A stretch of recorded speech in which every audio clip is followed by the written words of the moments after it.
శ్రీకాకుళం జిల్లా కోటబొమ్మాలి మండలం అక్కయ్య వలసలో నిర్వహించిన పాసబుక్కుల పంపిణీ కార్యక్రమంలో మంత్రి అచ్చెన్నాయుడు పాల్గొన్నారు. ఈ సందర్భంగా మంత్రి మాట్లాడుతూ రెవెన్యూ సమస్యల పరిష్కారమే కూటమి ప్రభుత్వ ప్రధాన లక్ష్యమని స్పష్టం చేశారు. కొత్త పాస పుస్తకాలు మంజూరులో ఏవైనా లోటుపాట్లు ఉంటే వెంటనే సవరించేందుకు చర్యలు తీసుకుంటామని హామీ ఇచ్చారు.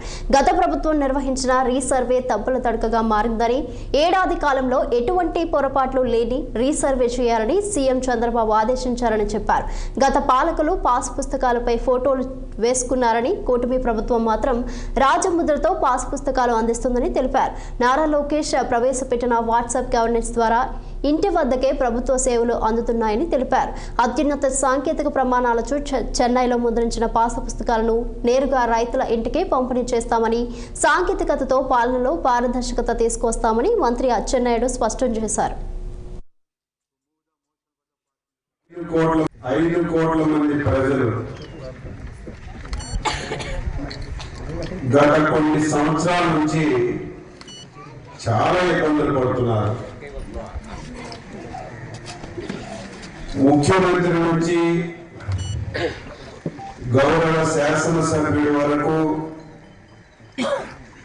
ఎవరు ఎక్కడికి వెళ్ళినా అర్జీలు వస్తున్నాయి. అర్జీ అంటే మీ సమస్య పేపర్ మీద రాసి మాకు ఇస్తున్నారు.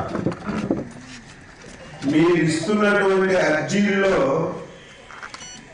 100 అర్జీలు వస్తే అందులో 90 అర్జీలు ఒక్క రెవెన్యూ సమస్యల మీదే వస్తున్నాయి.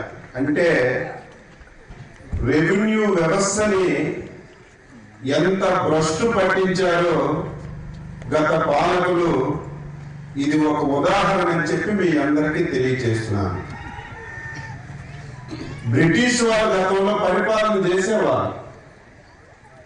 వాళ్ళు మనకి మంచి చేశారో చెడు చేశారో దాని జోలికి పోవాల్సిన అవసరం లేదు. కానీ రెవెన్యూ రికార్డ్స్ మాత్రం బ్రహ్మాండంగా తయారు చేశారని చెప్పి మనందరం ఒప్పుకోవాలి.